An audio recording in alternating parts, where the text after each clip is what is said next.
এয়া হৈছে আজি পাৰ মাংস আৰু গোটেইখিনি যা যোগাৰ কৰি লৈছোঁ। লগতে আপোনালোকক মই বনাম আৰু খুব সহজে বনাব পৰাকৈ দেখুৱাম, আপোনালোকক চাই থাকিব। অকণমান এয়া কেৰাহী এখন পাতিয়ে থৈছোঁ, লগতে দিছোঁ অকণমান তেল।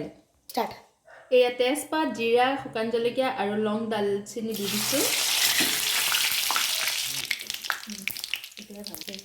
এতিয়া এইখিনি ৰঙচুৱা হোৱাত মই পিঁয়াজখিনি দি দিছোঁ। এয়া এইখিনি অকণমান ৰঙচুৱা হ'লেকৈ মই ভাজি থাকিম।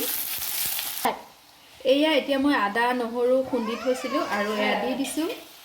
এয়া হৈছে জালুকৰ গুড়ি অকণমান, এয়া হৈছে জিৰা পাউডাৰ আৰু এয়া হৈছে ৰেড চিলি পাউডাৰ আৰু হালধিটো নিজৰ সোৱাদ অনুসৰি আৰু নিমখটো সোৱাদ অনুসৰি আৰু কাটি থোৱা আলুখিনি দি দিলোঁ।